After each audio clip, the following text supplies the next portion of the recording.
All right, welcome back. Part 2, History of Opioids. Just rehash back. In Part 1, we covered how we got to our current opioid epidemic. Started with illicit marketing schemes. It came out from misrepresentation from Purdue Pharma in the late 90s, where they failed to fully disclose the actual addiction properties of Oxycontin as it came into market. So part 2, what we're going to look at is, now that we've understand how it's gotten here, what some of this looks like as it relates to heroin. Let's look at the overall usage though, what people are saying, what the evidence of this stuff looks like, which you can see out in the field at locations. Two different sides. One side is really dull, the other side is really shiny. The shiny side is what you're going to put the heroin on top of it, because since it's more slick, then the heroin, when it melts, it slides easier and it makes it easier to smoke it. Take a pile of heroin and you put it on the one side right there. Take the lighter, you burn it underneath so that the heroin sticks. Could you show me the pattern of the trail? Oh yeah, the pattern of the trail. I started off right here, right? So I start off with the heroin at that edge, okay? And once I light underneath it and I make the heroin stick by melting on a little bit, then I can turn it this way and this way, because it has to be able to tilt so you can smoke it. Okay, then when you smoke it, put it to your mouth. So we're seeing the foil pieces, we're seeing the trail patterns on there, okay? Let me give you a little bit of the backstory. This actually comes from Joe Allen, who is a retired Glendale, California police officer. I know Joe. He's personally the officer interviewing these two individuals here. The kid who's actually explaining how he uses heroin here and his piece of paraphernalia has actually overdosed and died. He is no longer with us, okay? This is a sad issue and something that we face day in and day out. But it's an important message on, number one, the mindset of the folks. Number two, how they actually use this stuff. What is actual evidence that I need to be looking for when I'm inside of a residence, if I'm inside of a vehicle, if I'm responding to a call or a scene, or if I have somebody come to my business location asking for things like help, whatever the case may be, okay? So what you see is this other kid on this side has a pen that's stripped.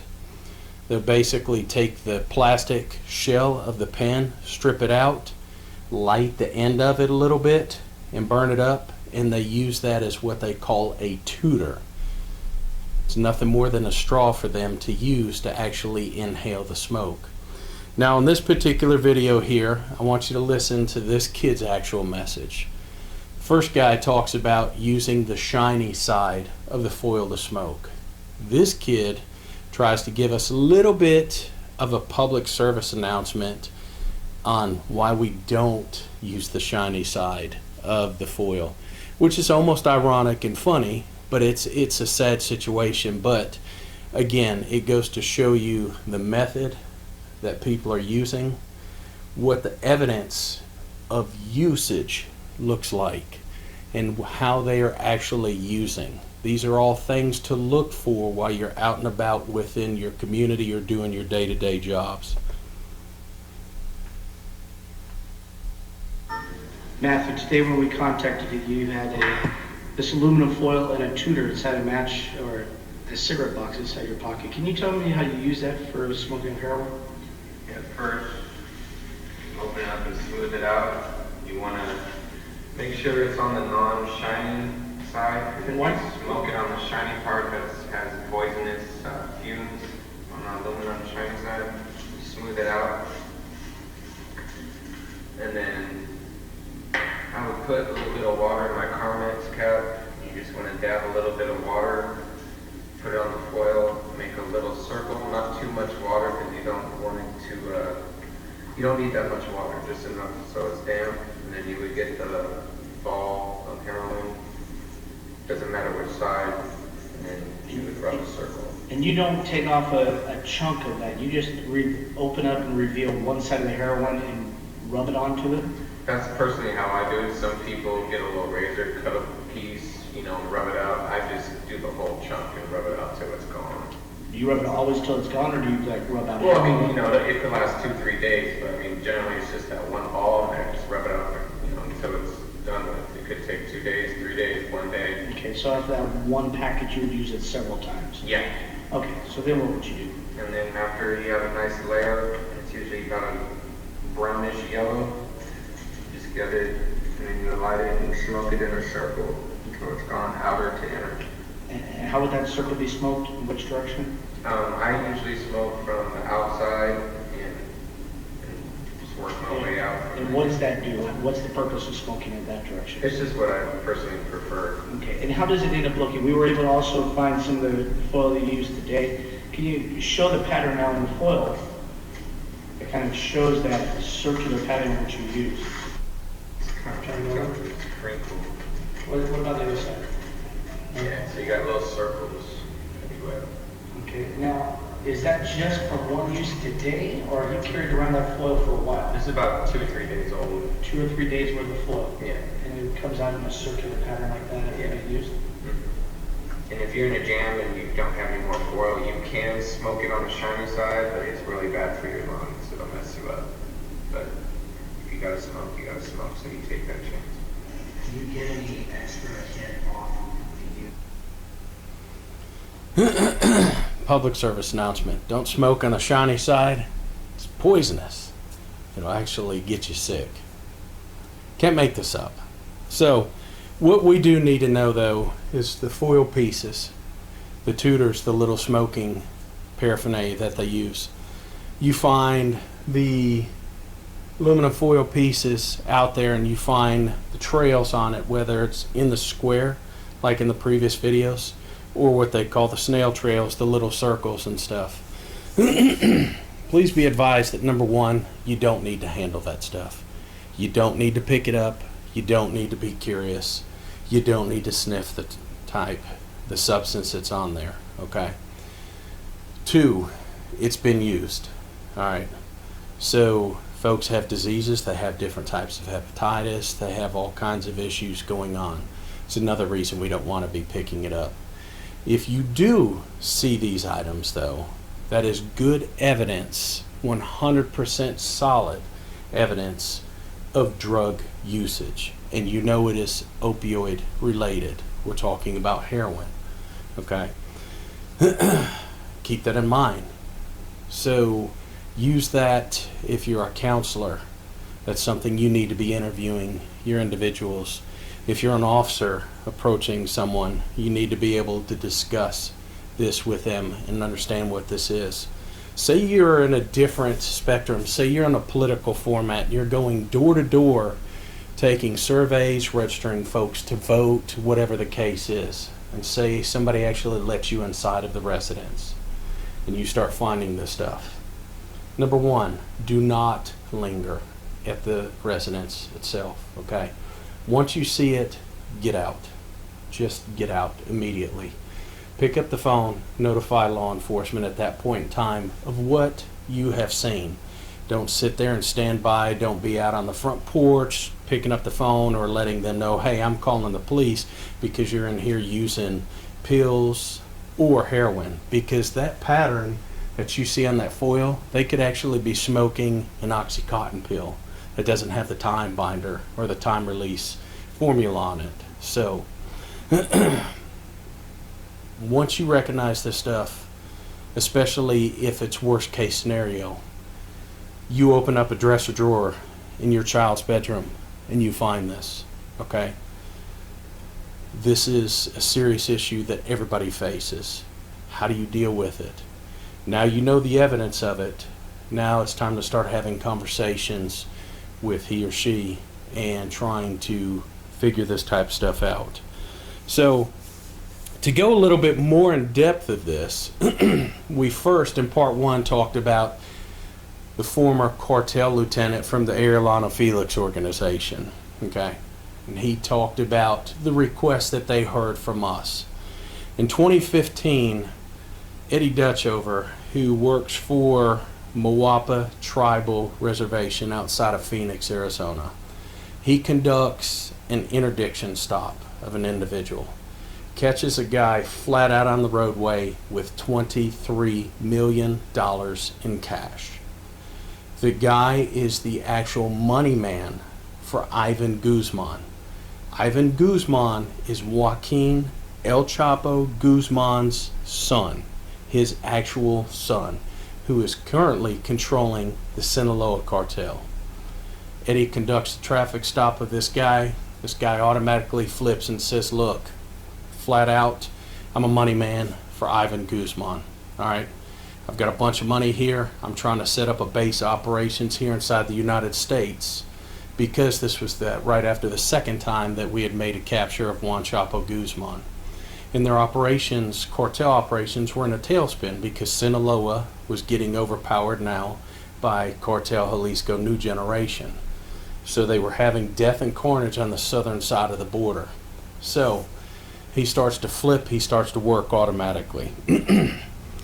During an interview with this individual, he actually shows video proof of people in what I've seen in the videos look like a jungle or woods, forest type setting. People standing there in Tyvek ChemAF suits, like chemical suits, wearing SCBA, self-contained breathing apparatus, the bottles, the air packs that you see firefighters wearing, same stuff we would deal with in clan lab type of environments and stuff. But these were cartel guys on the southern side of the border mixing this stuff together in vats, buckets, big plastic barrels cut in half. When Eddie does the interview with this guy, he asks the guy, first of all, why are they wearing this stuff? Guy says, because they're mixing fentanyl into the heroin formulations that we're sending here to you guys.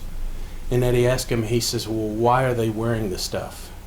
And in this guy's words, word for word, 100% was, this stuff is killing our people right and left. It's putting them down right and left.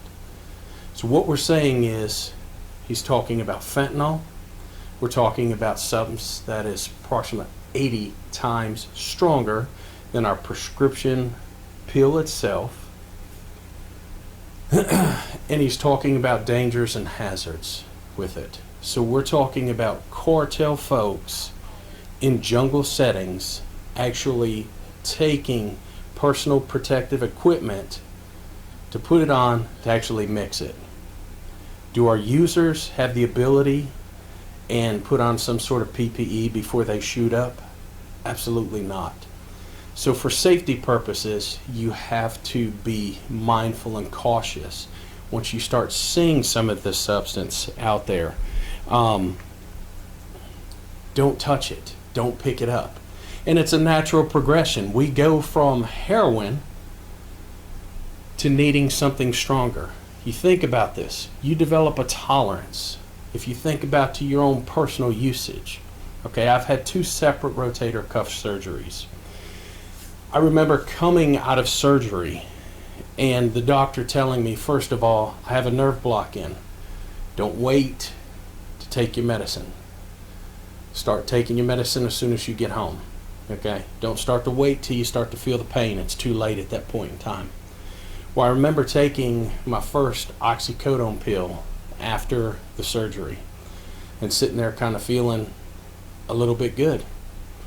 About an hour and a half, 2 hours later, nerve block starts to wear off and I'm like, man, I need to take a pill. I need to hurry up and take a pill. And I'm already taking a pill too early. After the first day, where I should have only taken approximately 4 pills, I ended up taking like 7. Okay? I wasn't feeling that overall as much pain relief. What I was trying to do was catch that feeling that I got from that first actual pill that I took right after the surgery. And to me, I was able to catch it as fast as possible and go, this is where addiction starts. So there's also a tolerance. You could end up taking 2 pills and it could not have the same reaction as it did the very first time. So over a period of time, people start to go from heroin and they actually start to request this, fentanyl. They're physically requesting it, knowing with about 90% of surety that it's going to throw them into respiratory duress or cause them to actually go in to overdose, flat out. The ultimate high for an opiate addict is to get as close to death as possible, okay? Again, we're here from illicit marketing schemes and misrepresentations on addiction properties from the late 90s on OxyContin. So our cartels realize what we want and they start adding in fentanyl into different products out there. From a marketing standpoint, it makes sense. Now their profit margins have gone up well over 5,000+%. And that's huge. That started us into a huge epidemic and rage. Now, what do these people look like under the influence?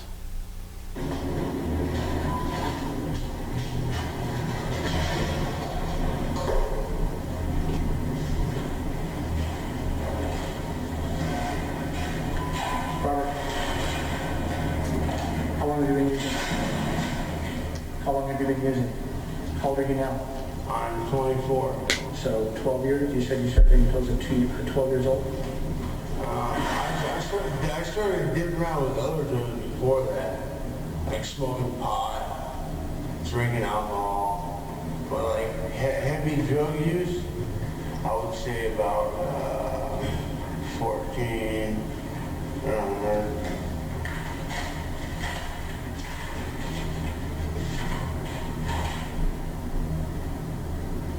Robert, when was the last time you used today?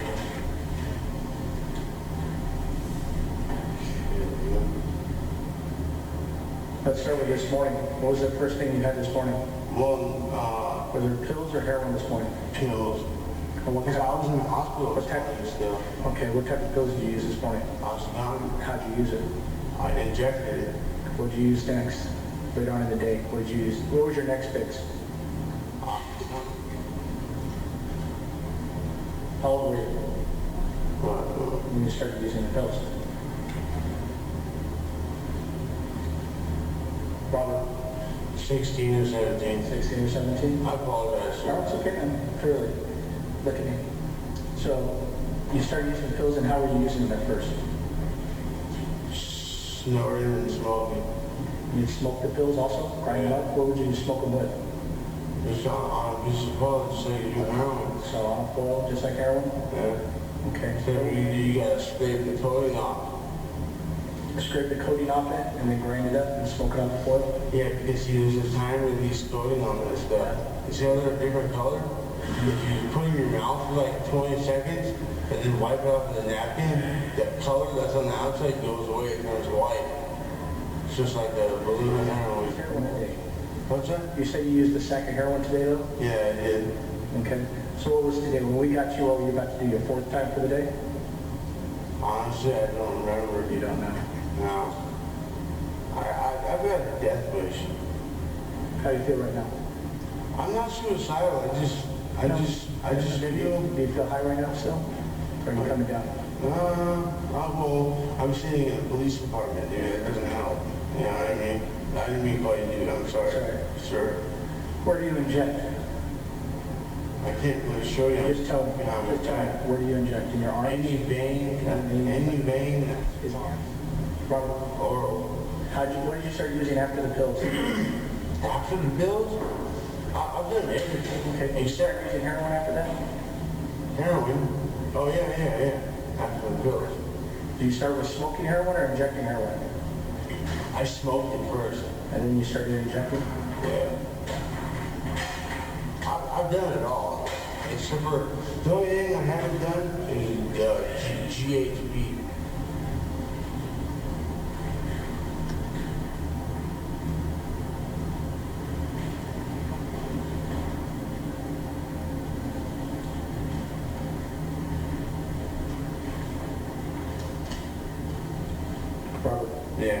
Yes, sir.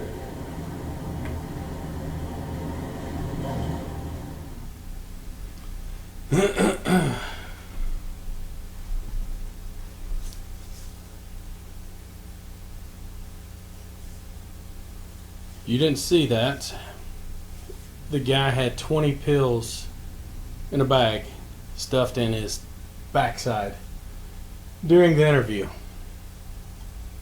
So, that is what we call on the nod. That tells me proof positive that the person that I'm dealing with, I'm talking to, I'm interviewing, is currently under the influence of some sort of opiate or opioid pill, whether it's heroin or we're down into the actual prescription pills. You hear him telling the story of that he shot up multiple times throughout the day. He's talked about how to knock off the time release, the binder formula from the actual Oxycontin pills. If you look at the way he's talking, the constant drooping, barely able to open his eyes, facial muscles actually relaxed and just drooping and stuff. Keep that in mind. As soon as you see that and you're interviewing somebody, say you're showing up at a home visit, whatever the case is, and they start discussing having that type of conversation and that reaction, and you're standing at the door, do you really need to go inside of that residence? Unless you are there for some sort of law enforcement activities that have to be done right then, and or medical stuff that has to be done right then, there is zero reason in my mind that anybody should put themselves in a situation where they should walk in to that situation. As soon as you see it, back out, come out, go on ahead and make the report and stuff, okay? Keep yourself safe by understanding the signs and symptoms of this. So, Newsweek in April of this year shows that seizures of fentanyl have increased by about 233% between March 2021. In March 2020, Border Patrol seized about 245 pounds of fentanyl. March 2021, they bumped it up to 652 pounds. Okay? How many lethal doses is that? That's approximately 148,134,400 lethal doses. Let me give you that number again. 148,134,400 lethal doses of fentanyl that's come across the border. Okay? That's huge. That says we have transpired from the pills to heroin, now to fentanyl. Our cartels are capitalizing on this. We are the biggest customer built nationwide for this. And what does this stuff look like? Goodness gracious, it's been found in everything from heroin to cocaine to actual prescription pills itself to other substances that look like heroin to actual other prescription pills like Xanax, oxycodone, roxycodone and stuff.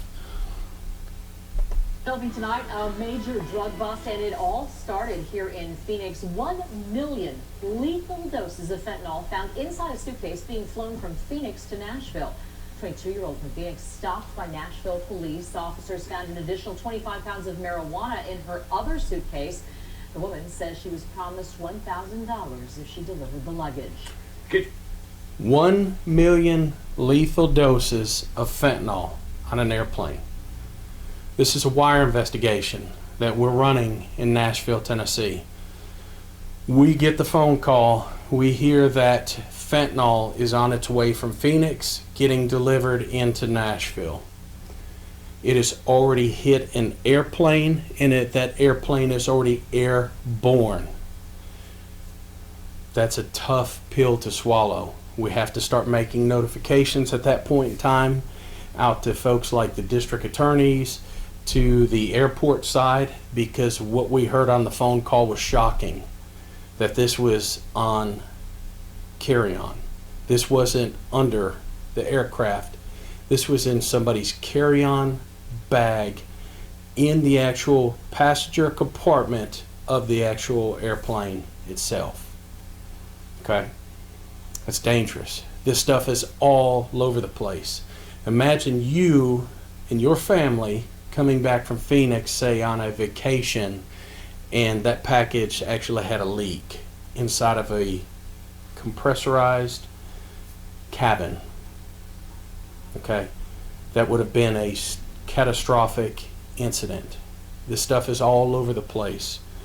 So we have had other seizures that have come out of this stuff in with carfentanil format that has been ordered via the dark net. In this particular case, we had a just small amount that showed up of 140 milligrams. This 140 milligrams here is approximately 7,000 lethal doses. This is of carfentanil. Carfentanil is up to 10,000 times stronger than our actual prescription pill. And carfentanil serves one purpose. It's to put two different large type animals down for veterinarian type services. Meaning it's putting elephants and rhinoceroses down for veterinary services. This particular case though, we get a phone call basically from an informant saying, hey, my mother's overdosed on some of this stuff. I'm ordering this stuff particularly over the dark net for a guy who's actually converting it and putting it to a pill press format. We start tracking it essentially. It's sitting in this package here. It's a small package. And to us, at the time, it looked like it was coming out of Coral Springs, Florida. Intel analysts start to look at and evaluate the package and figure out that it's a ripped label meter, meaning it's a fraud meter that is supposed to mimic an actual legal postal meter. What we did find was it didn't come out of Coral Springs, Florida. It actually came out of Philadelphia, Pennsylvania. And one of the pictures that was so shocking to us was a blue Crown Vic in front of the mailbox, dropping 30 plus of these packages in the mailbox that was going scattered all over the United States. This is 7,000 lethal doses that was coming out here, and it's 10,000 times stronger than our actual prescription-based pill or morphine itself. This stuff is all over the place. Again, these folks are out here using it day in and day out. What is something we need to be aware of? Fentanyl is made of small particles, and those particles are 0.5 to 30 microns in size. It's a respiratory system depressant, which means it slows or stops your breathing. It stops sending your body's automated systems signals to your body to tell you things, your lungs to like expand and contract, for you to take a breath and stuff. So it cuts off those signals. It's 0.5 to 30 microns in size, and it takes about 2 milligrams of the substance to come into contact with you to throw you into respiratory duress. For representation purposes, what you see here is actually 10 milligrams. It only takes 2 milligrams of the substance to come into contact with you, throw you into respiratory duress, which means you stop breathing. Your respiratory rate goes down to, say, 1 breath a minute. And unless somebody's standing there with Narcan or naloxone and able to administer that, you're in a bad situation.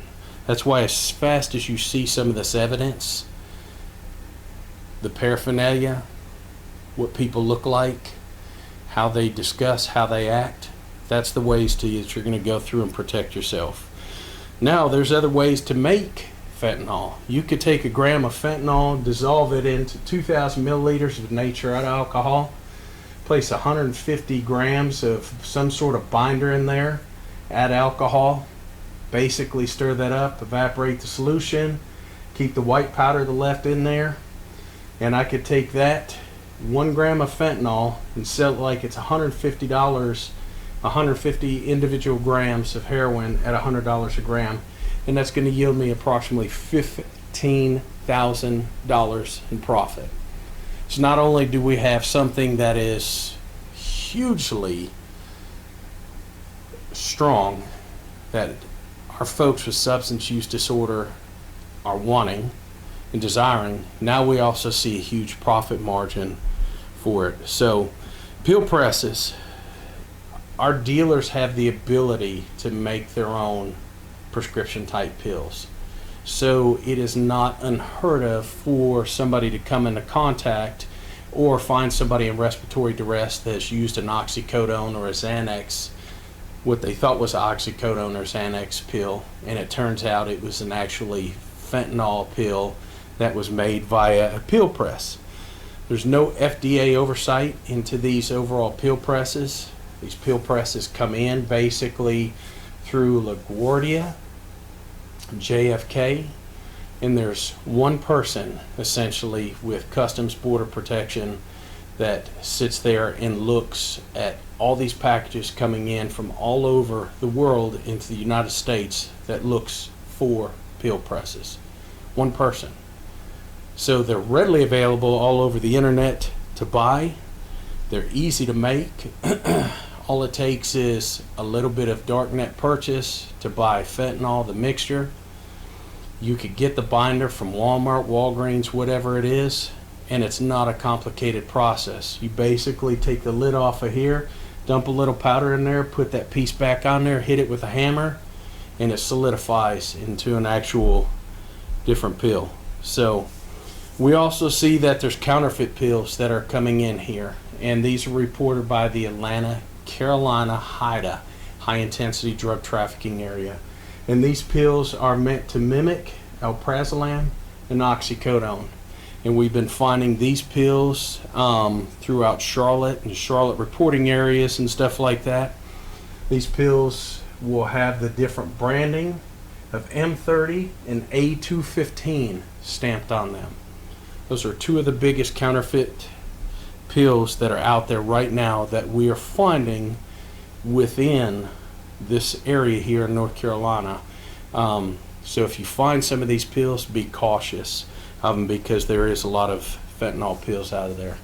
Hopefully we've walked through part one where we've seen the illicit marketing scheme in the late 90s by the misrepresentation of addiction with oxycodone. We could see how that it turned into the big pill mill epidemic. We could see how the cartels capitalized on that stuff as we were shutting down our pill mills and stuff. We could see that they took a valid interest into our own addictions and started putting not only the pills back into place, but then started getting into heroin and fentanyl, which brought us to our current day epidemic. So thank you for your time.